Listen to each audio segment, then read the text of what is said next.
Hi, Zach. Hi, Ali. I want to know why you've run such a vile, disgusting Islamophobic campaign. You sent letters to the Indian communities, to the Indian and Tamil and Sikh Londoners, suggesting that Sadiq Khan would not stand up for them as a mayor, making claims that he was indifferent to foreign policy issues. He didn't send letters to the Muslim community, reassuring them they would be safe from terrorism or from extremism. You then maligned an imam from Tooting, suggested, even your Prime Minister and David Cameron, our Prime Minister, suggested in Parliament that he was an IS supporter, when in fact he attended events discussing the evils of ISIS. And you've continuously maligned Sadiq Khan, used his background as a Pakistani Muslim or a Muslim of Pakistani descent.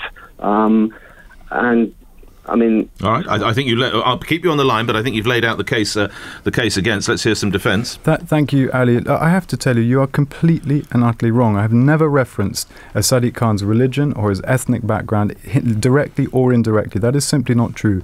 I understand what you're saying about the leaflets. That has come straight out of the Labour campaign booklet, but it's also not true. I have not only written to people, Indians, Sikhs, Tamils. I've written to everyone I've been able to write to, and that includes Muslims of Pakistani, Somali, Bangladeshi origin. The Labour Party know that, but the reason they have chosen to pretend they don't know that is because they want the Muslim communities of London to feel marginalised. It is completely irresponsible and it's wrong. But Mr. Goldsmith, you have criticised Mr. Khan's judgment for getting on platforms with Islamists. And I was just coming to that. And okay. I think, the reality is that this is a man who wants to be the mayor of London, the mayor of the greatest city in the world, with a huge security remit at a time when we are under threat. And he has chosen over and over and over again, not just as a lawyer or as an MP, sometimes even just as a friend, he has chosen to share platforms with people who are on the wrong side of that ideological battle, people who would wish to do this city harm. And that raises very, very serious questions of judgment, and it is absurd to pretend that those questions shouldn't be asked. It's absurd to pretend that those questions, by asking those questions, I'm somehow racist or Islamophobic. I completely reject that.